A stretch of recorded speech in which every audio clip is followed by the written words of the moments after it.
Hello, everyone, and welcome back to the Proving Grounds Pod, your one-stop shop for all things Proving Grounds. My name is Smax, and I'm joined by my constant co-host, Cubby. And today, and only today, unless he wants to come back, we have a very special guest, Prismal, the AD carry for Golden Guardians Academy, with us. Prismal, how are you doing on this fine day? I'm doing fantastic. Thank you for having me on the podcast. Appreciate it. I'm excited to talk about some stuff with you guys today. We are excited to have you on as well. Also, Prismal, if you could turn your mic up just a hair, that'd be perfect. Okay. Yeah. Oh, there it is. There it is. That's perfect. Is it good? Yeah. We're good. Yeah. We are perfect. I just want to make Nice. sure that you're not quiet for the entire recording. That'd be rough. I should have noticed that beforehand. We But Producer Okay. Cubby blows, you know? we want to make sure we're that doing our best. everyone can hear your great voice. That's really what it is. And hear you rate Smax's Lucian play. We don't pretty have to solid. talk about my It's Lucian. pretty solid. Oh, if you're complimenting it, then we do have to talk about my Lucian. It was good. Actually. Everyone should see it. Okay. Well, We'll do a live viewing after. yeah, that'll have to come later. Maybe I can replace my camera with my screen share or something. We'll Put figure that on. we'll figure it out later. Anyway. Something like that. That said, Yeah. We're here to talk about your AD carry play, not mine. Even though this is my show. Today it's your show. his AD carry play is So- significantly better than yours, Max, too. Also, yes, It's a toss-up. Depends on the day. I have not It's a burger flip. I have not won any games in an official Riot tournament playing AP Twitch. That's for sure. So I now can say that I have. So yeah, It's good. Exactly. I don't. Can anyone else even say that? I don't think so. I mean, it's kind of like a recent thing, no? Like it Yeah. became good a couple months ago. They nerfed it before everyone else Right. caught on, too. Yeah. Did they nerf it? They nerfed it was. this patch. Oh, It's The dead. passive. Don't play it Wow. anymore. Yeah. Wow, that's crazy. It felt bad yesterday when I played it with Flowers. Yeah. Yeah. I Well, got carried by Rafa. Nice flex, by the way. No, I got carried by Rafa. I call him Clayton. It's a blower. Yeah, Yeah, there you that's go. the flex right there. What do you got, Smax? Come on. I have nothing. I have nothing.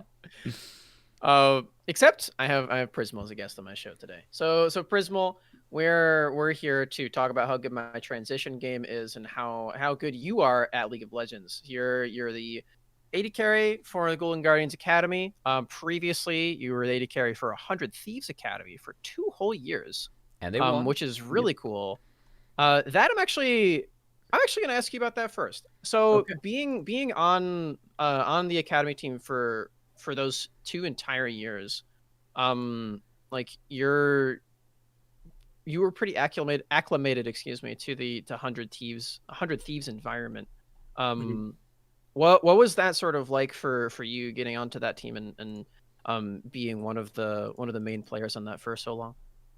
Well, initially, like going into 2019, I'd say it was really rough for me to transition personally because I just played League. I didn't really interact with other people, and kind of that was my first like team experience where I had to live with my teammates and then play scrims and learn the game other than just like what I would do normally in solo queue. I think that roster was Stunt, Fragus, Saligo, Fake God, and myself initially, and that was fun. We were really bad, like really really bad, but we learned pretty fast, and everything was super new. We used to play out of a gaming house back before they built the compound. It was just like every day we'd ride in an Uber with the lads, learn some League. It was a good time. And then the second year, I'd say it was more everything kind of came together because the first year was a little experimental, I'd say, and they moved around the rosters a lot.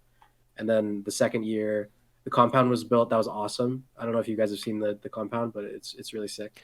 I watched the video tour with Nade Shot, like that whole thing. Yeah, we were there Yeah. for the filming. Actually, something that people might not know about the filming for that video is at the end of the video, he does like a backwards, like a shot into the hoop without looking. Yeah. Behind the back, and it took him like an hour to get the filming for it right. Like we literally were just sitting there. They're like, guys, you have to clap every single time. And then the final take, they're like, oh, he didn't have his jacket on. We have to like do this for like posterity or something. So the final take, he puts the jacket on. They're like, all right, let's just run it one more time. And that was the shot they used, and he did it on the first take. Like actually, we were so excited. It was Literally, the we were just jacket. sitting there for an hour. He couldn't land it at all, and then he puts the jacket on, and then he just one shots it. Like it was crazy. Wow. Something about warm-up jackets, man. There's actually great story from the NBA. It was Larry Bird, and he walks into like the NBA All-Star show, and he was in the 3-point contest because back then like all the best players like participated like in like 3-point the dunk contest. Like they don't do it anymore. But he walks into the locker room and says, "Who's ready to take second?" And then he goes out there like in his warm-up suit and beats everyone. Like, yeah. I just love like old school NBA stories like that because, you know, the swagger, A, is awesome, but B, some about warm-up suits, man. Nate Shaw just needed the Larry Bird power coming on in. Honestly, yeah, that's what it is. Your mind went to sports. My mind went to you guys got to learn how Dude Perfect makes videos. Because I'm sure that's exactly what happens. They just wait for the take. If you're trying to do hours. some hard stuff, you need a few takes, right? But that's or funny. like that's the clip in The Office where Michael Scott is like I don't know if you guys watch The Office. Oh yeah. You know, really underground show. You might not have heard of it.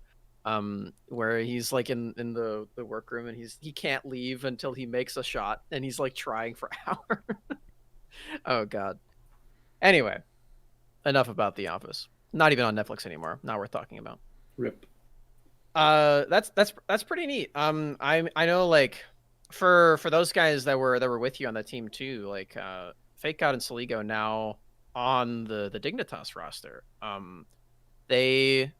They're doing pretty well. Like a lot of the Dignitas stuff has been really cool to see. They beat TSM immediately after Reginald went on the import rant, which is awesome. So yeah, how has that been for you? Like seeing old teammates succeed like that, because that's been really cool. Like just watching those guys do that. For sure, yeah. I mean, Saligo and Fake God are my closest friends in the scene. Like we've been together since we both started, or all three of us started competitive. We always would go out and get food together. And I don't know, seeing them play LCS and be successful is really, I don't know, it's a good feeling, like watching them play well and improve, because I know those guys have wanted to play in LCS since they started their careers. I mean, they work really hard, and also playing with Aframu, because we all got a chance to play with him when they were doing like roster shuffles when we were all in 100 Thieves. Right, yeah. He's a really good leader. So like having someone like him to work with on the team, and like Dardoch as well. Well, Dardoch's like a really strong mechanical jungler, and I feel like it complements the way Saligo plays mid as well. Like they have a really good roster, and I'm happy that that's their first like showing, I guess, or their real showing in LCS. Yeah, they've been the big surprise so far, and I think because I don't think that a lot of people going into this were expecting them to really succeed as much as they have, which has been good. It's also been fun for Asta, who was in amateur less than a year ago for Mirage, to really step up and go really quickly to being a pretty decent player on the big stage as well. Neo now, of course, but yeah. It's always cool to see people succeed.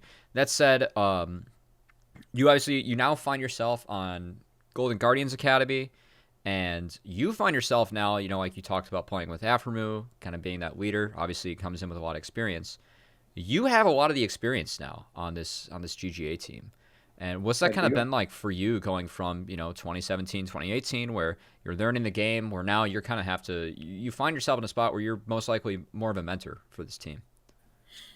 Yeah, it's actually really interesting, because I feel like our mid laner Yunbi now is kind of exactly how I was when I first entered the scene. Yeah. Because I feel like coming into being a pro, you don't have no idea what to expect, especially if you haven't really worked with people competitively. And I was always super nervous during scrims, and I was very bad at like taking criticism and stuff. And so kind of the same situations present themselves now, but I'm like the one that has the experience. So I can be like, hey, whatever I would have wanted back then, I can kind of give that to the new guys. And I feel like it does help a lot, but I never really thought of myself as like the experienced one, because I've always just been like the rookie or the noob. And so I still feel like I'm a noob. Like I don't feel like I'm a veteran, but I feel like I can help the guys that are more noob than I am. That it's interesting is like when we talked to Tuesday on here, he phrased it very similarly. He was like, the first year I was on COG, like we were all super young and we had no idea what we were doing. But like now he's like, you know, like paired up with Winston, he's like, I kind of like work with him and be like, all right, I wish I had this back then, so I can like help like fill in that role, right? Which is kind of cool that like you kind of come in with like the very similar take. And also interesting for Yonbi as well, because a lot of people don't know, like, this guy is kind of here due to COVID, and, like, he was a med school student. He's on the older end.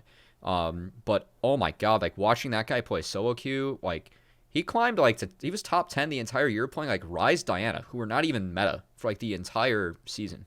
And he got rank 1 too. Yeah, he was rank 1 as well. Like this guy, I was really glad that GG took a like kind of roll the dice on him because I thought that no one would from scouting guys just given his age. But that guy's a like really good mechanical player, and hoping to see him continue to grow with you guys as well. Yeah, I actually really like working with him. I think he has a future in League for sure, as long as he keeps working on stuff. But like I said, like everyone that's new is like a noob, so to speak. Yeah. No, yeah, he definitely like. So like at times like he gets like lost like on the map every once in a while, but like mechanically, I mean we've seen what that guy can do. I know I casted one of his games in Scouting Grounds. He got Ryze and like got a Penna. I mean he's a freak, right? So looking forward to seeing him continue to grow along with the rest of your team. It's gonna be as you guys are actually gonna be competing in Giant Slayer as well, which Smax and I are casting. Mm-hmm. So that'll be cool. Hey, front row seat. Yeah. Nice plug. Yeah. Just pan the camera away when I end. That would be helpful. All right, we know the observers. We'll get the word into them. We'll try. It's got to be equal though. We got to pan the camera away from everyone. True. Perfect. I am curious because you are the most experienced player on this team. Well, actually, Tally played a lot. Yeah. So maybe not exactly, but being on this roster and previously on 100 Thieves too with like Poom coming in, who is new also. He shot up to the LCS roster like right away, so you were with Breezy after that. But playing with like the more like experienced role in the bot lane, I suppose, has that affected how you like shot call in the game? Is that something that you do a lot? Because I know that's a pretty rare thing to happen from your role. I've always been really vocal about what I want in the game, and only recently, I'd say within the past year or so, I kind of understand the other roles better, so I can like make team plays. But I've always just been like, I don't know, the more vocal one. Like even on every team I've been on, everyone's been like more quiet, and I'm usually like, I want to do this or we should do this. And I think I haven't been like good at it, but I've always been like a leader, I would say. Like I don't think I know how to lead, or I guess I kind of do now. But initially it was just like I would say what I thought, and then we'd kind of do that thing. But now I'd say like I'm more experienced. I can kind of tell everyone what to do, identify like what we need to do on the map. And I know that that's super uncommon for ADC, but I'd say it's like one of my strengths now for sure. Do you think that is something that like is unique to you that you do really well, or do you think that that's something that you think your role is suited to do well, and you think that like other people should also do that sort of thing? I think, well, I know that Jackie Love is also really vocal on his team, especially for team fights and stuff like that. But other than that, I think AD carries don't really need to say that much. Like, I'd say the most beneficial part of talking for AD carries is like the fact that you know how fights should play out, because you're probably the most mechanically intensive role as far as like how you play fights. So like telling your team how you want to fight is pretty important. But other than that, I don't think you need to have like a leadership role within the game, because usually like the jungle and support are the ones moving around the map the most. So it makes sense for them to be like the most vocal, especially in like the first 20 minutes of the game. But late game, I think it's important. Like you really need to have everyone on the same page and let them know like, hey, in this fight, we need to kite back, or we need to do X or Y thing. And like you can go over it and review, but if you're the AD carry and everyone's like playing around you, then telling everyone like how you want to play the fights is usually helpful. That's really interesting, because I know that like talking with like a lot of other coaches, because like we've had a lot of discussion around like how should we evaluate talent in NA, or like what to look for. And I think like the number one thing that like we look for in like young AD carries is actually like how they play fights, because that is the hard part, right? Like you can kind of teach laning and mechanics, but it's really tough to have like that sixth sense where it's like, I'm going to use this part of the terrain, or like I'm just going to save my flash for this ability and reposition here. Like that's tough. And like you're making those decisions like on the fly, right? And so it's interesting like how hearing like your perspective, like taking the lead on that, like as a team fight role, because usually like when I ran post-morts, it's just like whoever shot calling the team that I'm working with is the one that's like running it, right?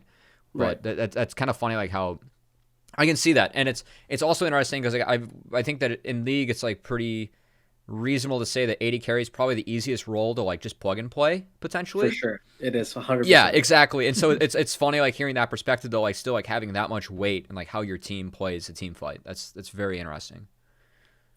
I Yeah, like I that. think also the experience plays into it a bit, like for my team specifically. But Mm. I mean, at this point, I've done so many team fights, I don't really have to think about it anymore. Like I kind of know Hmm. when I press tab and I see the champions in the game, I know how we should play the fight out. Hmm. So I'd say like as a new AD carry player, like you shouldn't try to shot call and let everyone know because you probably don't even know like how to play the fights correctly yet. But once you're at a level where you've done it a lot of times and you don't really have to think about it, then it's kind of easy for me to be like, oh, I'll just let everyone know what I'm thinking, and then we're good. Do you think that that was something that Golden Guardians as an org intended on being a bigger part of their 2021? Because their LCS team also has the most experienced player in the bot lane role as well with Stixay. So do you think that that's something that they like? I get I don't want to say like fell into because that sounds like they haphazardly went about off season. I don't think that they did, but Right. do you think that that's something that planned on happening? Hmm.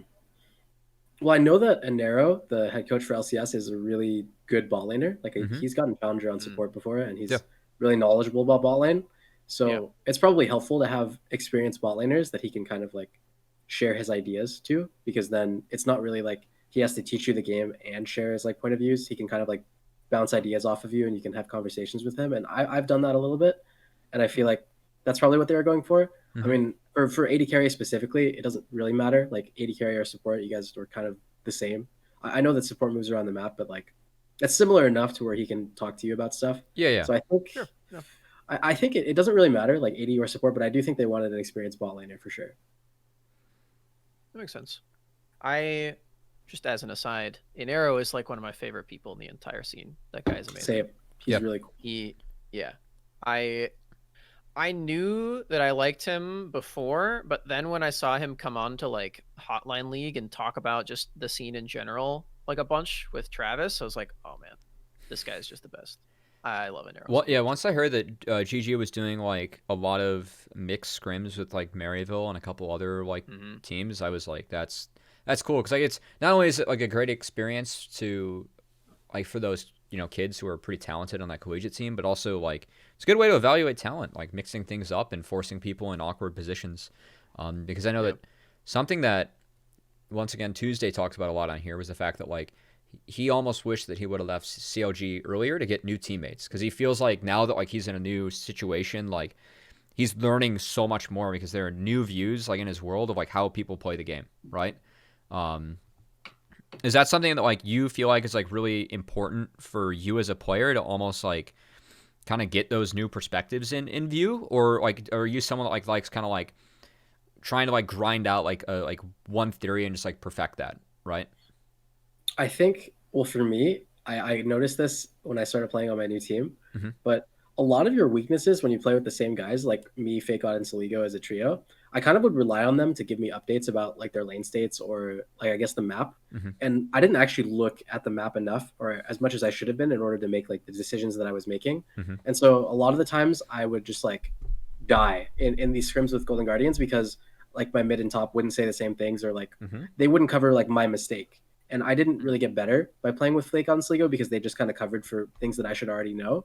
And so I think playing with new people forces you to like unlearn bad habits, I guess, because you kind of when you play with the same squad for a while, like if you know that your teammate does something wrong, then you're kind of like looking out for it in the game and you just automatically are like, oh hey, remember to do X thing, or like you kind of cover for them subconsciously. Yeah. And so playing with new people definitely helped me like get better on that front. But as far as like perfecting a strategy, I don't think it really matters. Like you can do that with anybody. Do you think that you're doing that well with Chime? Yeah, I think he's someone that I really like working with. He's probably my favorite person that I've worked with so far because of his he just has a really good attitude and he's a really smart person. Yeah. So I wouldn't say that he's not the most experienced and he doesn't have like the knowledge about the game that other supports have, but he's very down to kind of like put things together in his mind and kind of share his own ideas. And he's really, really easy to work with. So I'm a fan of Chime for sure. We've heard a lot of really, really, really good things about Chime from a lot of people. That he's just Good guy. fantastic to work with, and that always makes it nice when you have a long season, right? Where you have to grind things out, and especially like when things go your way and sometimes don't go your way. It's always For nice sure. to have someone that has the positive mental attitude, Yeah, like a few days ago, I don't know, we had like a bad scrim day or something, Yeah. and I think he let out a sigh in the game, and then after the game, he's like, "Yo, I'm sorry, bro. Like, I didn't mean to do you. Like, I just wanted you to know that we're cool. Like, if you want to talk about anything, let me know." I'm like, "All right, sick, bro. Yeah, you're good. Let's keep gaming." Let's keep Yeah, gaming. love that guy. He's cool. Also, Prismal and Chime is like if you combine them, it's like prime. So everyone says it's chime time, but like when we have a duo, it's like prime time. I thought Oh that was pretty shit. cool. All That's right, pretty good. we're using that for It's Giant prime Slayer. time. We're Yeah. stealing Yeah. that. Yeah, exactly. Speaking of source it. Prime, Yeah. for those of you listening on Twitch, feel Twitch free to- we'll source it. It's like just want to let everyone on stream know that the Prismal Chime it's actually the prime time source Prismal. This is the Time preferred for name. prime subscriptions. Yes. Drop your prime subscriptions as well. Yeah. No, Good. that's funny. In support of Prismal Chime. Do that. Thank you. Yeah, no, that's good. And also, I mean, obviously, like any season, right? Like, it's like a long grinding season for like anyone. Even like you guys in Academy, you guys had 9 games. Like, it was a lot of prep, a lot on the line. To like make proving grounds, and I think something that was really unique. Your team did is you guys actually participated in Cup, one of the tier 2 amateur events, the only Academy team to do so. And you guys, you had some good games, you had some bad games, ended up making it to quarters and getting knocked out there. But overall, like, what was that experience like for you and the rest of your team, like getting more reps on a competitive stage and like 4 best of 3s?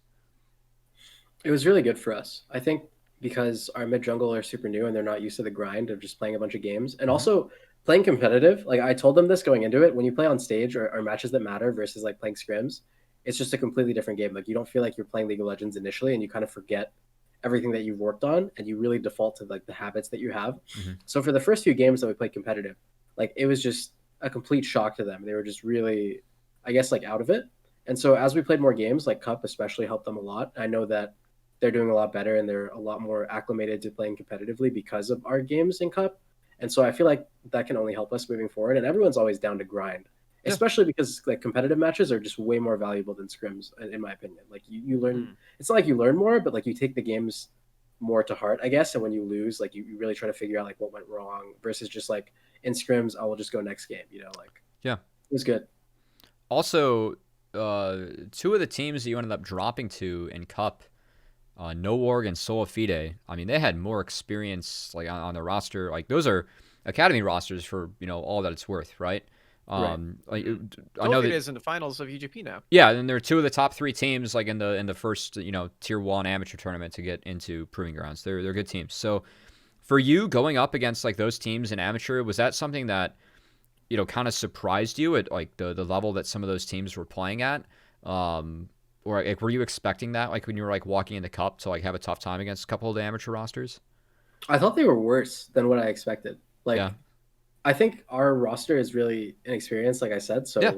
we'll always like. I never expected us to beat those rosters, but like the games were closer than I thought that they would be. I thought we would just get stomped, honestly. But the ball lanes that I played against, like for example, Apollo, Azazel, and Solafide, I always looked up to those guys back when I was like 15 because I knew them before they were pros, and play against them now. Like I never really got a chance to play against them like throughout my time as a pro. I guess I played against Apollo, kind of, but playing against them recently, I feel like it was closer than I thought, and I'm happy that we got to play against them. But I feel like those orgs, they definitely deserve to be like the top of amateur. I think they could be Academy, but yeah, it was closer than I expected. I mean, yeah, they did qualify for proving grounds already, so they're That's in good. the Academy playoffs. It's good. It's just quote, hyping unquote. up proving grounds even more. That's exactly what we want. Exactly. Yeah. It'll be good. Yeah. So, as the only Academy team that did play in Cup or a tier 2 at all, do you think that I know you already mentioned that just playing more games is really valuable to you, and especially the newer players on your roster. Do you think that there were like other reasons why you guys played in that tournament? I know we had an interview that showed from Kamikaze Platypus, who is a member of your staff, who went into a little bit more detail on it. But I'm interested to hear from you, like why. Did like the players have any insight on this? Like, did you guys also want to play in the tournament, or was this like the staff being like, this is going to be good for you guys? We want you to get more experience. We're going to put you in. I think it was kind of like an everyone agreed, like it's just good for us to have more games. And then they Mm. kind of went into it saying like, all right, we're gonna be playing in this thing. You guys, what are your thoughts on it? And we're like, yeah, we'd like to play more League of Legends competitively. Like we didn't really talk about it too much, but we all kind of just unanimously thought it would be good. Yeah. Makes sense. I also am in agreement with you. So I I mean, think it was I good. know that like it was kind of weird because like academy teams, like no one knew like if academy teams could like actually compete, and like there was like I know like there were like talks like can we do it, but I really hope that like for the upcoming proving grounds like that more academy teams are able to like actually get in and compete. I think that that actually like especially like for your roster. I mean like we were casting Rose Thorn and like Yunbi last year, and they were not on good like they were good players on bad teams like. Mm. They're very inexperienced, and so like having more reps for them is like, and not only for them but also like for you guys as a squad too. That's really valuable, and I hope that that continues in the summer. It'd be fun to see like more academy teams just kind of keep on upping the level of play because it's also a challenge for the amateur teams, right? They're trying to beat you guys with less resources. Some of them have a lot of experiences, or a lot of experience under their belt, but still, I think it's good that higher level of play breeds more better play coming on through. So it's good. I agree, 100%. It's really helpful for everyone involved. I think everyone gets better. There's only a few cases of just like teams getting stomped, but even so, like Yeah. you can always learn from those games. It's not like the level is so different that you wouldn't learn anything. So it's a good thing Yeah. for sure. Yep. Lose is improve, as has always been the motto of NA Amateur and lots of other things as well. But you know, I'm really glad that you guys did that. I think that it might even be like obviously it's like very valuable for you guys as you do have two like really fresh rookies on your team, but I feel like it might even be more valuable for the top academy teams to do because they've only played 9 games going into going into like the proving grounds. And for someone like Tenacity, he has played Yep. 9 total competitive games in academy or like higher than that. But that's it. And he doesn't get to play anything else. They're just scrimming until playoffs. I feel like a lot of these teams could really benefit from that.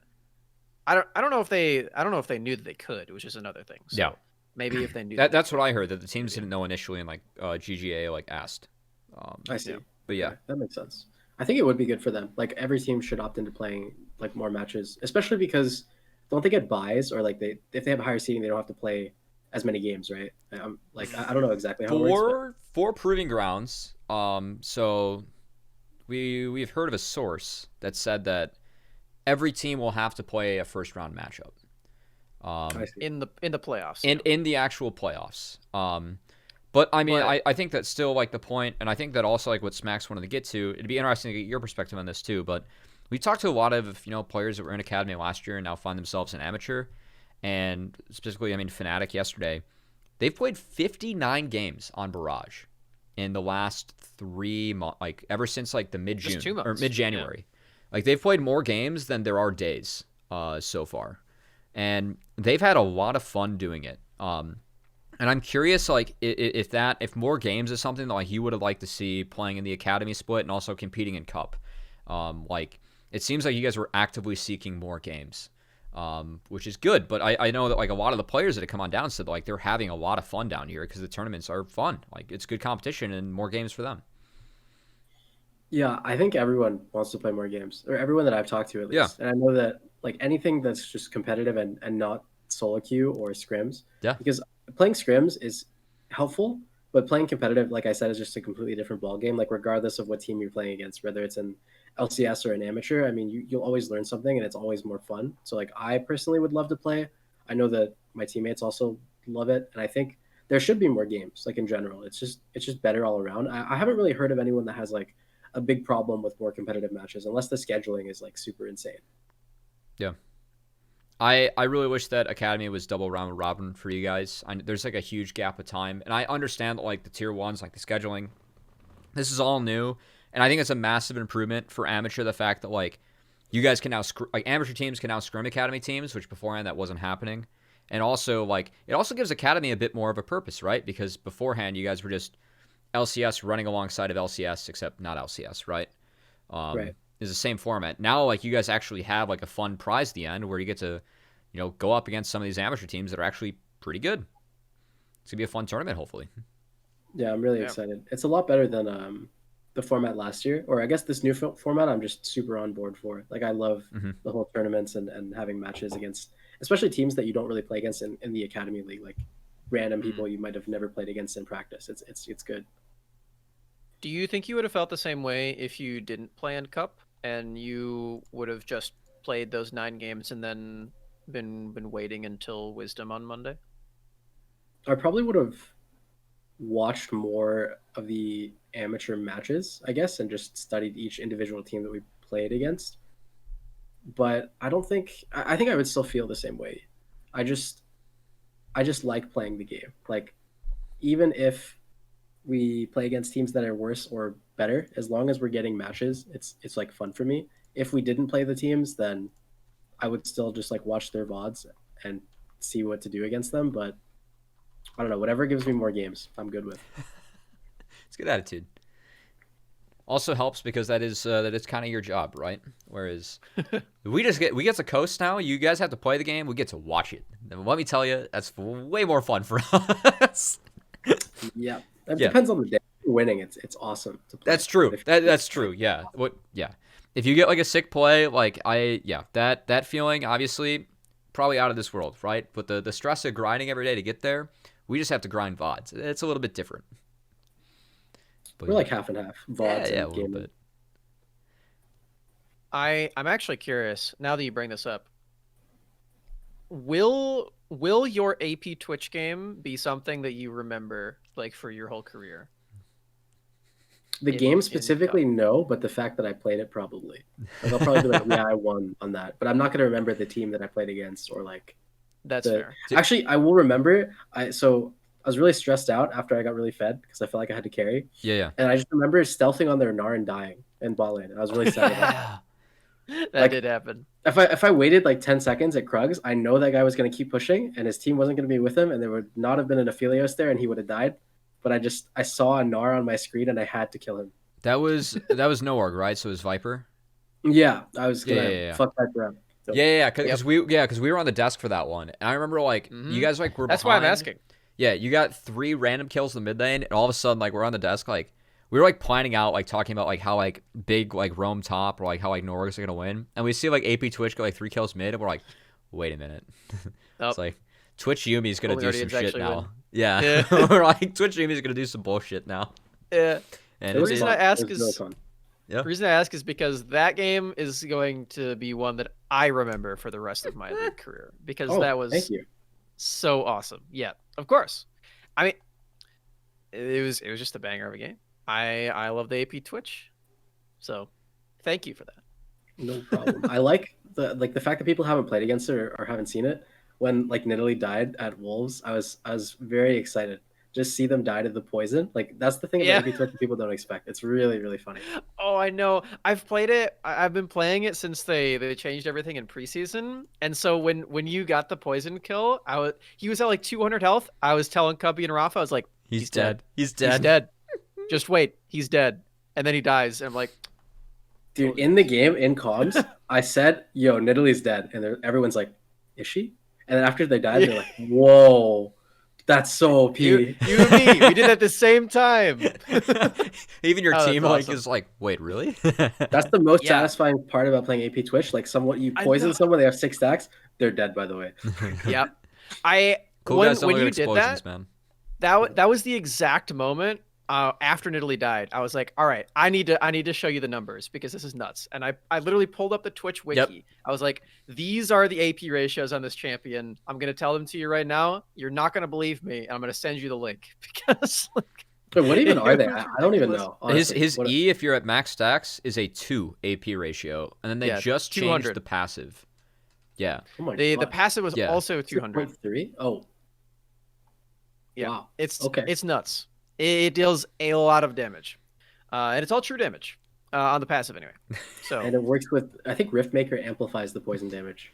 Yep. Yes, it does, and you get healing from it. Beautiful champion. Yeah. It's amazing. No, I like last night when I was playing it, like the Darius like all chatted. It's like, wait, I just took 1K true damage from Twitch. It's like, yep, It doesn't even matter if okay. you build MR. yep. Yeah. This is very unrelated. Prismal, have you seen the AP Xin Zhao change that they pushed out today? Oh, No, God. what is it?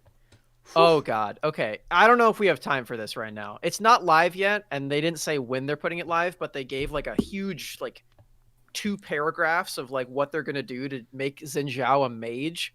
Wasn't And- he oh in my P at God. some point? Like you used to build Nashers and you'd heal Yeah, a bunch? yeah. It was season 3 because That was the a healing. thing. They're making that Yeah. better. Oh, So he already has like a big AP. He has a 40% AP ratio on his passive when you get the healing. Mhm. That's going up to 55. okay. His W is getting an AP ratio. His E already has an AP ratio, and it deals magic damage. And his ultimate doesn't have an AP ratio right now. They're making it 110. He's gonna be a good champ. Also, Like, yes. if you land the second stack of W on someone, it's gonna Your extend. range increases. It's gonna on the extend the dash. range of your dash, like Wait, by double. Say that one more time. Okay, so like Okay, his so if W you has like hit- 2 if you hit the casts. poke. Yeah, If you Hit hit the the poke, the poke. W, yeah, the Mhm. big pointy thing. your range on your dash increases by like 400 range. It like Oh doubles. my. Whoa. Yeah. That's Yeah. nuts. I want to play Xin Zhao now. I'll play at bottom. Yeah. And, Honestly, you okay, could probably cheese some Wayne's bottom, like especially if It's like insane. yeah. I played everything I ball lane. don't. I don't guys. know. I don't know if you. I don't know if that's they a powerful realize statement. how. No, I yeah, don't know if they no, realize yeah. how fast Xin Zhao's ultimate is, but you're hitting everyone instantly. They can't react to it with 110 AP ratio. Like, it's a huge Prismal is what we like to circle. call a savant. It's God. in terms of bot lane play, right? You've played everything. Let me tell you guys how I started playing AP Twitch. So I played Okay. against Ben the Blaster 16 and A Solo Q, which I later found out was Rat IRL, who's like Yeah. a streamer. Yeah. And then I added him, and I was like, "Yo, is that champ good?" And he's like, "Yeah." I'm like, "Does it have any bad matchups?" He's like, "These are the bad matchups." I'm like, "What is it good into?" These are what it's good into. All right, sick. I'm gonna play it in competitive. Thanks. That was it. Yeah, that was literally our combo. And then you just like And I walked linked in the him. I linked him scrims. the clip. Yeah, You, like, walked I in the pulled it up scrims? in the scrims. I'm like, all right, I'm gonna kill everyone. Actually, I think I played it in solo queue a bunch. Like I started playing it a lot, and then I pulled it. Yeah, that's funny. I think I played it one time in scrims before. No. That was my first game ever playing it on our team. Was in that match. Oh shit, really? I legit was like, "Yo, Twitch is really good here. Just pick it." And they're like, "Are you sure?" I'm like, "Yeah, lock it in." The trust. That's awesome. Big trust. That's awesome. It's funny like too like how like picks evolve like that because I heard the story recently of how Mundo started spreading in NA. I hate that champ. I can't kill it.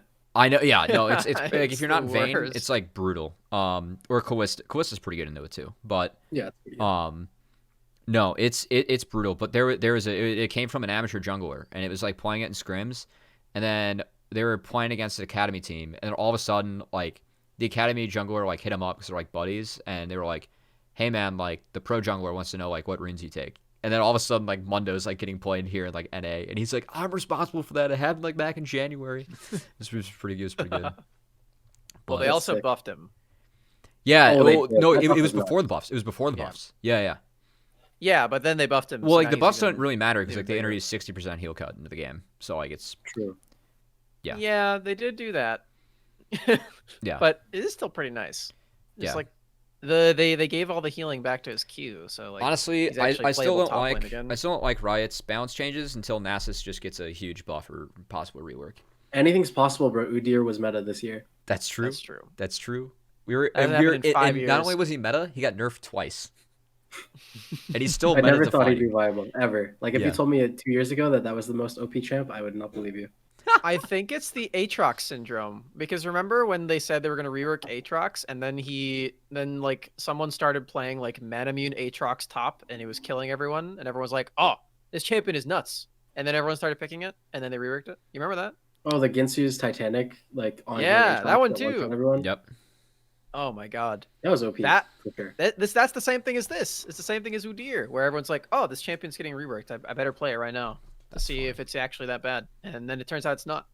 I miss AP But- Sejuani. That was like the tech back in the day. Oh You guys ever play or see that? Was that old Mr. set? Like- Yes. Yeah, Yeah. it was like season That was the old 3, season Sejuani. 2, long time ago. Yeah, it's just like your ultimate was just a nuke. Yeah, it was like an Yeah. AoE I don't hit even- everyone. What did her W even do? I don't even remember. You like empowered your next auto attack, and then it would Yes. like swing the flail. Oh, you're right. And then you smash on the ground. Yeah, Oh and then my your god, I E, forgot like all everyone about that was like frostbitten or whatever would just take damage. Yep. Yeah. You just like proc your thing. Yeah. like old I remember. Vlad E. I remember old Sejuani ult. There was a game where like Meteos hit a 5-man one against like TSM. Oh, like I mid. remember that. Didn't Yeah. they win the game off that? Yeah, got, like, yeah. They were barely. like, yeah, they won the game off that. It was huge, and it was like in like a final, it was like a semifinal. It was big. I always like the recent. Have you seen Self-Made when like mid inhibitor he was playing Sedge? He like curved his ulti around Yep. a tank or something. That was sick. Yeah, that was like when he first came on in SK. Yeah. They were calling him like the Sejuani drift alts or like whatever. Yeah. He's curving the bullet. Man. I want to have like a Ah. thing for like a Prismal. You know, there's like an insect. Oh. Maybe it could be like an AP Twitch E or something. What yeah. What would be your okay, so AP Twitchy would be yours? We can work with that. We are casters, you know. We can push this. Okay. We're going to okay. push we're going to push the narrative. Any ideas? We could do some brainstorming together. So yeah, I don't know how many like AP Twitches there are in the world. So like I don't know how there's fast Red we'd be able IRL. to catch that one on. Yeah. Yeah, but like we're not casting Red IRL, or unless you are, Cubby. Are you holding something like? I mean, secret? if he's playing in T1's event on Wednesday, I am, but Oh, okay. if he isn't, then I'm not. I guess I did set you up for that flex. I shouldn't be mad. But yeah, I don't know like I don't know how fast we could get the AP Twitch to catch on if that's the Prismal. That would not. So Sick. we It might has have to to be think like of a meta something else. champion that everyone plays. Yeah. Or something off meta that no one else plays, but you just like dominate on. There's like a cool mechanic with that. Zach. Well, that'd be the AP Twitch. Oh, is Zach? although they You didn't like nerf it. Zach? I'm not playing that champ bot lane. Never mind. Scratch that one. I love Zach. He's so fun. He's a You fun just- champ though. Yeah, you for just sure, slingshot yeah. around. It's a blast. I like when you cue the minion and you just. Okay, that actually is like one of the most broken like skills in the game. Yeah. Like the fact that you can just like cue an object that doesn't move and then flash on someone and like perma CC them with your E and R. It's actually so BS. They can't move. It's actually really OP. But then you're playing Zach, so like Yeah. the trade off. We've got Seraphine double W equals the Prismal. Oh, actually, yeah. I watch, okay, everyone that plays in LCS, if anyone's ever watching this for whatever reason, every single time I watch a Seraphine player like Johnson or Sven's even done this, they literally just use double E in Yep. the team fight, but they don't understand that her double W is the most broken ability in all of League of Legends. And in a team fight, if you're casting any other ability other than double W, you're actually just griefing and you should be reported. Like, this is a PSA. If you play Seraphine, you have to double W in team fights or you're not playing the champ correctly. It's like an LS inspired rant. Okay. I actually get so triggered. I get love. so I can triggered tell. when I can see tell. that. I love it. I love it. We can make that the Prismal. We. if that's what you want. I don't know. Like as a marksman, if like you want your If the you want Prismal to your be a thing to be Seraphine double Seraphine. W, but we can make Whatever it work. sticks. Yeah, whatever sticks. All right, Okay, we'll try yeah. and squeeze those in for Giant Slayer. We'll put that in. We'll put in the AP Twitch just in general. That can also be a Prismal. What if there are multiple? What if they're just like, oh, that's a Prismal. Why stop tech. at one? Yeah. What would be the plural of Prismal? Two Twitch Prismae? picks. Oh. More double Ws. Prismals? Prisma sounds like charisma. I don't think you want that. Oh, true. Okay. Yeah. Okay. Prismals. Yeah. Oh, there's probably a better pun that we can come up with for that. But I'll for get now, to the drawing board. yeah, we'll work on that later. So actually, speaking of you as like your like player branding and everything, I am curious like what you would say that is for you, just like in general. Like if someone like sees the name Prismal, what do you think that they like would expect when they see that? I have no idea, honestly. Like when I first became a pro, 2017, I used to stream a lot. I think I used to upload on YouTube too. I had, I think, 50,000 views on my first video, and I used to upload like informative commentaries, and I was really nice to everyone in chat. And then I became known as like, oh yeah, that guy's so nice. But then I stopped streaming and I stopped uploading as much because I was focused on like being a pro, I guess, and just streaming. And then randomly, like this off season, everyone's like, yeah, that guy's so bad. I'm like, oh, okay. Like I don't know why, but I just read there's like a Prismal like hate train now or something. Like I just suck or something.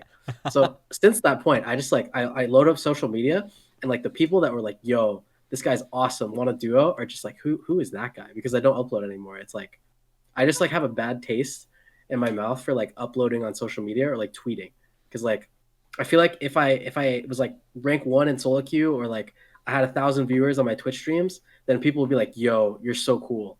But if I don't do that stuff, then people are like, "Who's this guy?" You know? So it's like I don't know. I don't really know what my branding is now. I kind of just exist and talk about leaf blower. True. You got me into that game. We do love It's a good Blower, game. yeah. It's a really good game. It is a good game. I'm a big fan of idle games in general. I have been playing them since high school. Smax bought us all Bloons Tower Defense 6 for Christmas. That's not an idle game. Yeah, actually, the co-op is very intensive. It is very team-oriented. My friends have been playing that game. I haven't jumped on the hype train yet. It's good. Over like Christmas break, it was on sale for $1. So the co-op is like actually hard. It's pretty sweet. Like strategy, like yeah. you gotta talk it out. We got sweaty for a couple of maps. They like set up the game where if you're with 4 people, you can only each player has like a section of the map. So like if this is the box, then like the one player would have this spot, one player has this spot, one player has this spot, and then one player has this spot. That was hopefully that was visually good. It was so good for stream. Yeah, so like that. one person would be over here, but like the track doesn't even go over here. It's like all over this. So then this person is responsible for setting up the banana farm. Oh, like they're the doing all econ. the econ Okay. stuff. Yeah, This is like StarCraft in 2021. I know, man. That's what this game is. Every time that I get the chance to talk about this game, I'm going to. So thank you for bringing this up. But yeah, I am a big fan of Leaf Blower. That's such a good comment. I played it every day over like the off season and everything, and then Proving Ground started, and now I am sad that I can't play it. I just check it to get like the daily gems. True. There you go. I don't play the game anymore.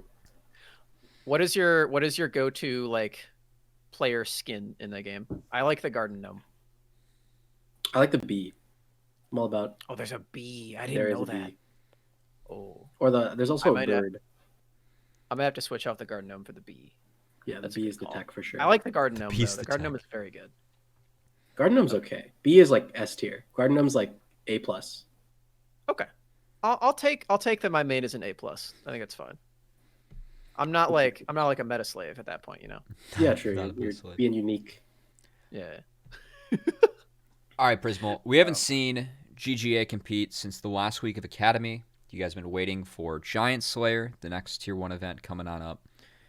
What do you think, like us as, you know, casters and also just like spectators, like what can we expect out of you, like or in your team, and what we see out of your squad in Giant Slayer, and like how that's going to compare to like the last time we saw you in Academy? I'd say since that time, we've just put a lot of effort and emphasis into how we can be better as a team. I mean, I know it's like really general, but yeah, we really just like every single day, what can we do better? What are our problems? We've had like a few team discussions where we're like, I hate this, or this needs to be better. I don't like this. And we're kind of just like figuring things out as we go. And I'd say that there's a lot of like, I would say a lot, but there are some like bumps in the road, but we are all very much focused on like improving and being better. And we'll definitely be better than we were when we played in the last tournament. As far as like how well we'll do, I'm not sure. I think all of us will just, I guess, show everyone what we're capable of. And I think we are all capable of competing with every team. So It just depends on how our growth continues to accelerate. And I feel like it's at a good pace right now. Yeah, that's good to hear. I think it's going to be really exciting because we have 3 Academy teams because COG failed to make it through. And then we also get... You could have worded that better. I mean, they failed to make it through, right? So we have 3. They did, but you don't have to flame them about it. No, I do. They ran it. I actually don't know if they did or not. No. They played a close series, but you know, COG, they failed to make it through. So we have 3 Academy teams, and then Mirage and Wildcard are back in the mix that we saw from Amateur. And Wildcard, they didn't have Luke for their Tier 2, or for the second Tier 2 in Big. And now they have Team Luke back, a player that I think that guy's pretty damn good. I like that guy. Yeah, did you play against him when he was subbing in? Yeah, I've played against him for many years in solo queue. I Yeah. played against him recently when he was subbing. He's solid. Like he doesn't have the experience, but his mechanics are good. Yeah, I think that like there are a lot of good like young players. Like if you got to hit academy, I'm higher on Team Nuke than a lot of other people. And actually we're talking Adaption tomorrow, so that'll be fun too. Yeah. Nice. But yeah, so I think it's be like really interesting between having those two teams back in the mix. Obviously, Barrage was a team that a lot of us expected to compete to get through. They were knocked out instantaneously. Evil Geniuses in Maryville, like it's gonna be a pretty fun, I think, really competitive tournament because like a lot of like the teams that we have left or like in UGP are the ones like have been the top dogs for the entire year, minus Barrage who got knocked out early, right? And everyone else, I'm kind of excited to see like who comes out on top. We always joke in amateur that it's like the gulag, but I'm excited to see like who comes out on top because I feel like it's gonna be like really competitive tournament once again. Mm-hmm. I'm curious what your thoughts are like on like how confident you guys are to qualify for Proving Grounds off of this tournament, because I know you guys have been mainly focused on your growth and everything, but there are a few teams that you played against in this tournament. There are well, Evil Geniuses Academy, there's CLG Academy, and then actually, did you guys play against Barrage in Cup? I don't think quite we remember. did. No, we didn't. I think, yeah, they didn't. They played Solfide and Nowork twice. Right. Yeah, but those guys have already qualified. Yep. But yeah, like Cubby said, I think this tournament's gonna be like pretty competitive. Like I'm not even like entirely certain who's gonna be in the top 4, which is really good for like spectators, but it's also maybe not that good for me because I'm on the cast. But maybe I need to step up my game there. But I'm curious how you feel like your team is going to fare in that tournament. You can leave it to specifically the academy teams as well, because I know you guys will play against them. I think our goal is to make Proving Grounds, and for sure, I think we will. Like I'd say it's like an 80-20, but we're all very much like if we don't make it, we'll be really sad. Kind of like this sucks. As far as how well we'll do in Proving Grounds, no clue. Literally zero idea. All I know is that we're probably the best or one of the best academy teams like left out of the ones that haven't qualified yet. But I believe it's like us, CLGA, and do you guys know the other ones? Yeah, EG. Yeah, like I think we can beat all of those teams convincingly, like in any series we play against them. And as far as like the rest of the teams, I know that like the rosters are all competitive, so we're just excited to play against them. Yeah, get ready for Barrage. They're gonna throw some wild shit at you.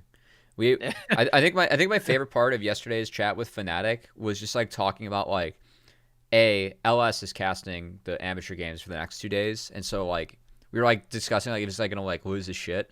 But then Fnatic brought up the fact like, bro, what if they casted us? It's like he would have a meltdown. Because Barrage is pretty wild. They do some What's like the wildest thing that they've done or they do? They flip every crab, it feels like. They were the first team to pull out Nocturne like in a really big way. Like they actually brought in a really sick tech with Nocturne where they pair it with Rel and then they send the Nocturne in the backline and then Rel stuns everyone. It's super sweet. That's sick. Yeah, like teams were doing that with like Kai'Sa. They were doing it with Nocturne. Oh my god. Okay, I'm excited to play against them now. We'll just ban every champ that exists that isn't meta. They also like APA plays like he's like the like a support with gold mid. Even though I say that, but like actually like it's shifted like more to like mages. It's like he's like been playing like a lot of mages, but he plays some whack shit mid too. So you're gonna have to they're a really fun team to cast because like like in academy it's like best of ones, like everyone like plays it kind of reserved and it feels like pretty macro intensive. Yeah, they're an amateur where it's like all best of threes, and they're not afraid to like flip a game and go to the next one, and kind of like test that shit out. It's pretty cool. So it's fun to watch. It's interesting that you say that they're like they fight everything and they're an interesting team to play or to watch play, I guess, because like for us, I know that amateur teams and academy teams comparative to LCS are very like we must fight everything. Yep. No matter what, regardless of the game state. Like we don't even think of whether or not it's good for the game, but like if there's someone on our screen, we're going to fight to the death. And so for our team specifically, we've really been drilling like discipline and not just opting into random fights and thinking about like what how we can progress the game in a way that's favorable for us. And so I feel like it'll be a good matchup for us versus Yeah. Garage. Yeah, like, and like their thing too is like, you know, like if they play like they'll play like a lot of like Galio or like Alistar and like stuff like that. So like everyone's kind of playing those champs. Like they play like Galio mid. Like a lot of the times like the fights they take are good because like they have the champs to do so too. So that's one of the reasons why they're also interesting. But yeah, they're gonna be a fun team, and they're like the one team that was top of amateur for the entire year. They were the only team that took top 4 in all 3 events. And they got knocked out first round because the format was crap. They had 2 best of 5s the 2 days before and like just got upset. So Jeez. yeah. But they're going to be pretty good in this tournament for sure. Yeah, they're fun to watch. And yeah, not in the macro way, but definitely in the micro way. Even though like their macro play, like it's not bad. Like they fight a lot. So yeah. But yeah. Anyway, Smax. I know you have a game plan. Or is that the time? We're 55 minutes in. I think it's about time that we break 55 open. 5 minutes. Oh my god. Good time. Time flies. Time flies. Yeah. At least that's our goal. Perfect. You can lie and say that like you're having fun, and then like type in chat like this sucks, get me out. This like sucks. we wouldn't be that mad. Yeah. Go next. Go next podcast. Good luck on the next one. We're having a good time. Yeah, you'll like crack down or something, and then you'll completely forget about us. I'll always remember the Cubby Smax duo. Oh, thanks, man. To get to the crackdown. Yeah. By the way, this is just something that happened today. Apparently, Thorn blocked me. I don't know. Why? I don't know. What I've did never you do, talked to him. Smax? You made it. I have never. What did you talked do, to him. Smax? I've never talked to him. That's I like getting didn't the do check anything. mark by your name on Twitter, getting blocked by Thor. I know. That's what I said. I said, I've joined an elite club in esports. The people who are blocked by Thorin, I think that's just like that's got to be a tier of achievement. Like on Steam achievements, that's like I don't know. Hey man, the best That's was one of the higher ones. when TJ blocked Flowers still, because we were in a call talking about like casting stuff, and TJ like loves. Are you checking to see if you're blocked by Thorin too? I am not blocked, or I would have told you guys. But yeah, I checked. Oh man. Right. Anyway, TJ like blocked him because he's like a Seraphine stan, like the whole Seraphine like Skarner lore. He's like in the call, he's like, "Fuck you, Flowers," and he's like, "That's a bold strategy, but I respect it." He's like, "I'm following through." He blocked him. Oh my god! Like in the call with Flowers. Yeah. Like it's like just like a joke, Yep. and then like 2 weeks later, someone's like, "Yo, Flowers is like wondering like why you still haven't blocked TJ." He's like, "Oh shit, that's right." Like in his accent. It was funny. Can you guys hear my cat? No, but is your cat being loud? Oh, now I can. Pat Cat, are you okay? I think he's okay. I heard that. Anyway. Cat wants attention, man. He's been hanging out with Cassidy this whole time, but I see how it I is. guess he wants to hang out with me. You know what? I gotta get through this game so I can hang out with my cat, guys. I'm just kidding. That is true. That's the tech. Yeah. Okay, so Prismal. This game is this is the third episode where we've done the game in a row. This is I'm ready. Do You Know Your Champ with your host Smax, and this is a show where we go into some trivia questions on some of your most played champions, and we see if you know stuff about them. We'll start with the first question, and we'll go harder and harder until we get to the fifth one. We've got 5. Yeah. And so yeah. far, the highest we've had is a 4 and a 3.5. Okay. Yeah. Sure. And I can work with this. And I'm allowed to help because I don't know these. This is all. Oh, okay. So this is all we're like a Smax. team. Yeah, a little bit. I usually don't help much, but I'll try my best. Okay. All right. Here we go. Question number 1. This is for Samira. How many stacks do you have to get on Samira's passive to cast her ultimate? 6. Ding, ding, ding. It's 6. Nice. I would have gotten that wrong. I would have had 7. Really, Covey? Well, I'm okay. bad. I play Brum. Keep going. Okay. I just Next need question. 4. Okay. Next question. What type of damage does Kog'Maw's passive deal? True. It is true damage. Nice. We take those. All right. You're That 2 was for 2. speedy. I would have gotten that one. Nicely done. That's Okay. good. Okay. That's good. Let's go. Question number 3. The Prismal tech. What does Kaisa get from evolving her W? What does evolving her W do to the ability? Cooldown reduction Two when you hit it. things. It is cooldown reduction when you hit it. What's the other thing? 2 extra stacks when you land it, right? I think it's an extra stack. It's an when you extra land it. stack. It is 1 extra stack. Yeah, it's an extra So, stack. Cubby, Yeah. Your Three for hit three. was good, but Prismal Dude, is I'm just right. like All one right. too many stacks today. I'm off. Yeah. Yeah. All right. You're 3 for 3 right now, Prismal. That's A pretty speedy sweet. one. I'm ready too. to be a millionaire. Yeah. Can I phone a friend? All right. Yeah. Yeah. You actually can. You can. Yeah. You can phone Cubby. If you consider Cubby your friend, you can do that. Okay. Are we cool, Cubby? Are we friends? Yeah. Let's do it, man. Okay. We're in. Okay. All right. For the purposes of the show, we're friends. I've known you since kindergarten. I'm making like the simp like emoji. You know, it's like we're friends. Okay. Here's the next Strictly one. for the purpose of the show. I just told you guys this one. So this one we got spoiled earlier, but they changed it. That was So the it's strategy of the different now. conversation. Yeah, apparently it was. What is the AP ratio on Twitch's passive at full stacks? What does each tick of damage deal with Just the ratio? It did 0.3% of his AP, but now it's 0.25, I think. Times 6, or how many stacks? Did they actually? Or Hold on. 2.5. They did change. It was in the patch notes. They did change it. I think Prismal's on. right. I think They did Prismal's change right it this too. patch. But Yeah, because they I didn't nerf thought the that- passive. I guess I think the league wiki is wrong. So I'm gonna check the patch notes. Yeah, and see check if the you're patch actually notes. Right. Okay. I think you're right also. Let me look. I'm gonna check to be completely sure. Do we have like standby? Twitch. Yeah. Do. He's not in this patch. He's in the next one. So Wait, they didn't nerf him yet? God damn, I just They sucked didn't- last night on it. That's it. That's He's all. He's in 11.4. So Cubby just publicly admitted that he just sucks at Twitch. But You I'm can pretty sure go on that- Rafa's Twitter. You can see the clip. I do suck at Twitch. I'm pretty sure that you're right, but I'm gonna give you the point anyway because you got the current right. It is 3%, and I'm pretty sure they are changing it to 2.5. So Holy shit. that's a bonus He point is a as well. bonus I think point. you're at you're at 4.5.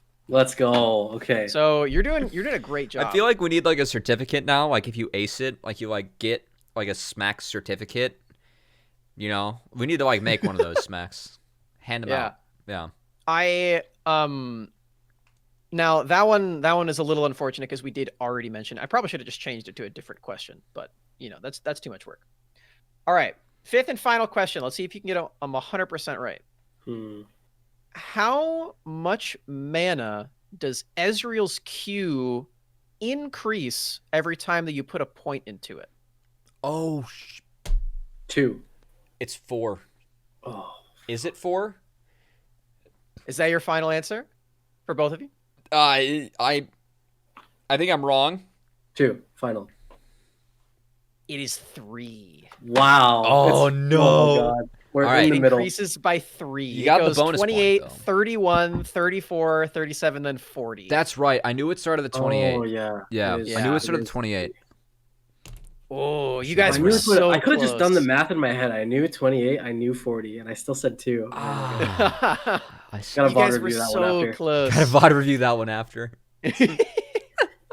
All right. Well, that has been You Do know you a know good your one? champ? What's Good one in the next? future. Yeah. Is how much mana W refunds on Ez when you land it? It's It the skill refunds plus mana? 60, I think. No, it's not It 60, is it's six- 30, right? Is it 60? No, it is 60. Wait, Okay, I didn't even yes. know that it did that. Mm-hmm. That's why Yeah, that's I- why you I W and haven't- then E. it's important to land W because like, you can get your E mana back because E's really expensive Wow. mana wise. Because I- E's 8 okay. mana. Yeah. I didn't even know that that was a thing on Ezreal. I cannot tell you guys how many times I've died in a competitive match or a scrim by landing my W on Ezreal and then deciding it's a good time to E forward for the mana. Oh, that's hilarious. I just Oh, remember God. it. So like way back when, this is gonna be old school, but Prismal. Remember blue Ezreal with a jungle item? Like it Runic like Echoes? burned. Blue Smite. No. That okay. So that Elder was also Lizard. Blue Eyes Real, but like that was mid. It was the version bot with like Spirit of like the Elder Lizard. Oh, Elder Lizard. Yeah, that was OP. Yeah. And like with Iceborne, yeah, because that was the most broken build, and way back when I played that like to originally climb to Diamond. Oh, nice. Yeah, I went like 21-5 on it, like in like a Oh my week span. gosh. I think I did that with Lee Sin. With It was Elder so Lizard. broken. Like he was broken, and then Kazakh's mid was broken. Oh, did you go Elder Lizard on Kazakhs too? I forget. No. Oh, you might have. I think you did. Yeah. You did Pretty because sure then did. you There was no other option. you built the jungle item, and then you did you no you went tier because the tier was what was really OP on Kazakh's mid because you had like unlimited mana And red pot. and then you max W and evolved it first, and then you went E next, and then you just like Because that was wrecked when you could use the everyone. spike midair. Yes. Oh, that was insane. Dude, That was a good watching time. Alex Ich was actually unreal on that champion. Like, yeah, he was. He's still good at the game he plays now. I forget. It's like a league type game. Oh, does he play a new game? Like Eternal Return. It's like a Oh, Korean okay. battle Yeah, royale okay. League of Legends. I'm in a Discord with a lot of the Barrage folks, like their staff, because like Coco and Return like used to be casters and are friends, you know, and then they play that game and XT too in there. They play that game all the time. Like they're all about it. I've been watching it. I've yet to play it, but like they were up against like Hotshot and Shifter in there like the other night. Like, there are a bunch of people that just like play that game. It's like free. So yeah, it's a battle royale MOBA. I would be down. It's like teams of 3. Yeah. Where are we dropping, guys? Where are we dropping? Oh, are you talking about Battle Tomato Right? Town. No, Battle Royale it's a different game. Eternal Return. Return. Battle Right's fun as shit though. Oh. I love Battle Right. I'm really think I bad. got at it. 2 months ago. It definitely used to be. I haven't played it in a really long Battle time. Right Did you is ever like. play Battle Royale? Oh no. I Oh remember that, though. yeah. Well, because Battle Right you had a team. I don't know. Yeah, like when it first came out, it was like actually one of the most Right. mechanically intensive games I've ever played. Battle Right. Yeah, it was sweet. It was actually nuts.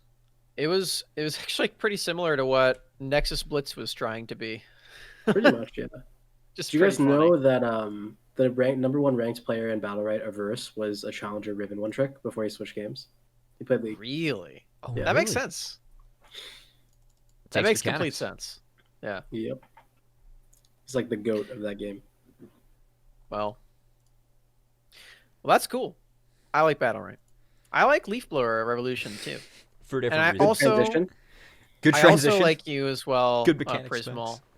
Thank And it's been a very fun time having you on the show. We do have today. one question I before we just say wanna goodbye. Yes, we have one chat question. Now this was a copy pasted question from yesterday. But it's same still a person good asked it question. yesterday. Yeah, and it's a good one. It's still a good question, and we're still going to ask it to you. So this question is from Alk Battery. Who is the most helpful person to your growth as a player? Staff, another player, family, it could be anyone. And that question is from Alk Battery. Okay, I'll do it as a player and as a person, as like a bonus, because I think they're kind Ooh. of intertwined.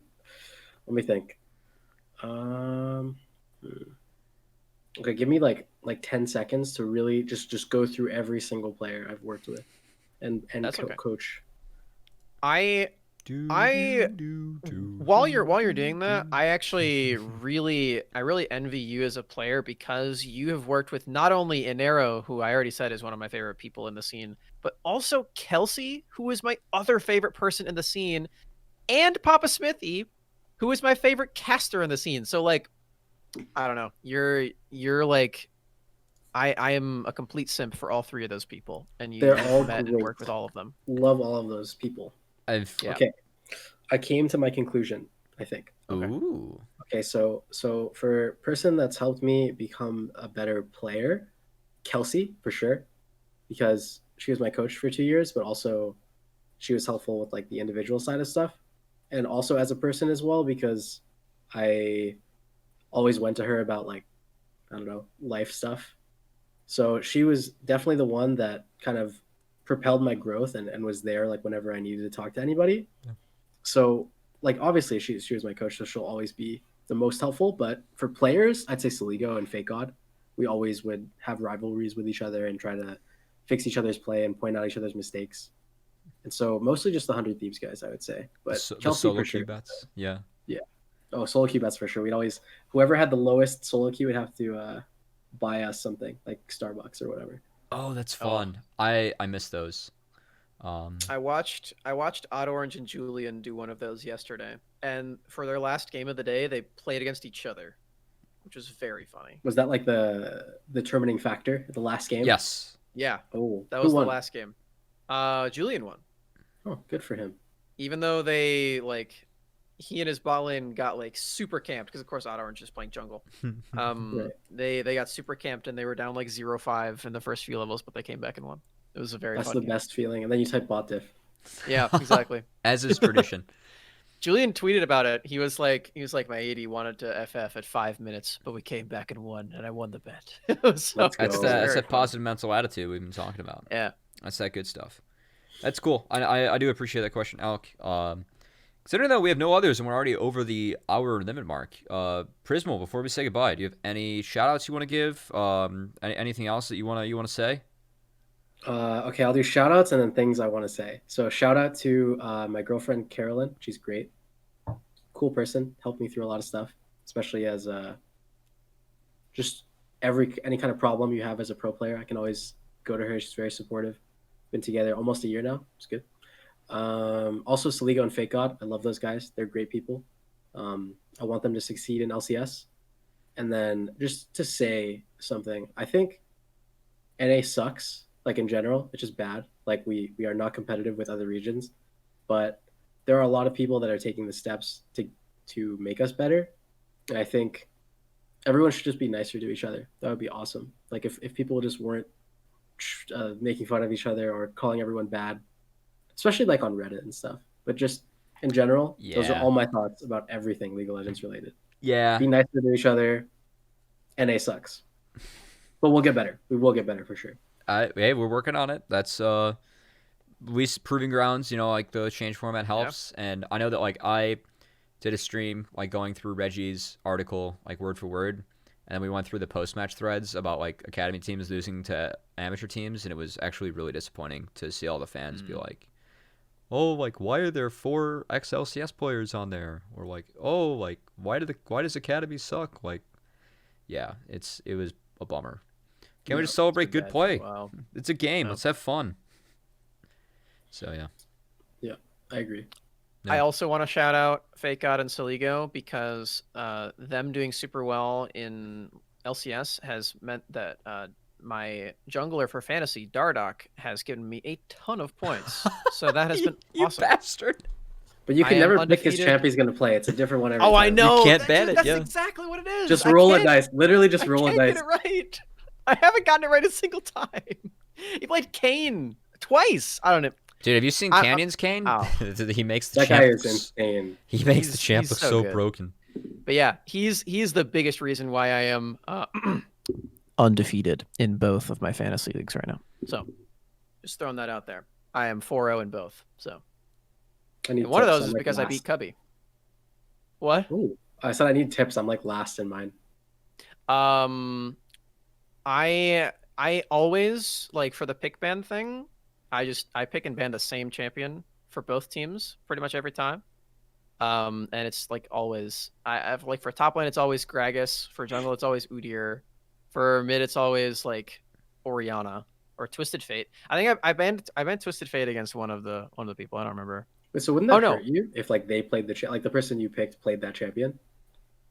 Well, because the ban thing, it takes away points from your opponent if they pick it. Oh, okay. So it doesn't matter if your dude Yeah. picks it. It doesn't okay. do anything for you, which is nice. But yeah, and then bot lane has been Kaisa like every time, and then support has been like Rel or Alistair. So just Jinx do is that. on the come up. Jinx is Jinx like the is new too. Kaiser. I'm probably gonna have to do Jinx next time, but that's been helping me out pretty well, except for Dardock because he's playing Kane, and I can't predict that. Evelyn is the tech for next week. Oh god. I guarantee there's I gonna hope be a so. random pick. Evelyn, No. Dr. Mundo. It I hope is. so. Yeah, you can't play it in the Mundo. You can't play Evelyn in Mundo. Yeah, you can't do that. There's no way. No, you can. Because he loses health when he can. ults. Yeah. Yeah, you can. Yeah. He loses health when he ults. How many times have you tried this? No, you can beat him level 6 to 11. I swear. Level 6, like you're level 6 and he's level 11? No. Meaning like from level 6 to 11, you can beat Mundo as Eve.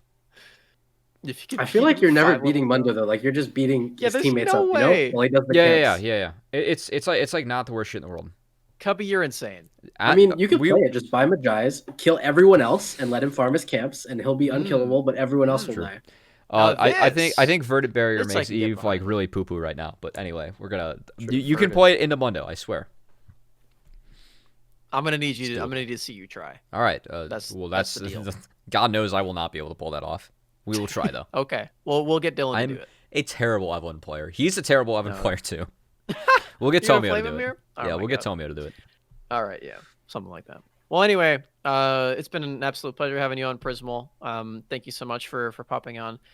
If you listening would like to follow Prismal, he's got his Twitter on the screen right now. What is the ad actually? I can't. It's at Prismal. At Prismal. Yeah, there you go. He's got the branding on I point. should know. I talk to you about Leaf Blower content on there sometimes. Good game. It is a good game.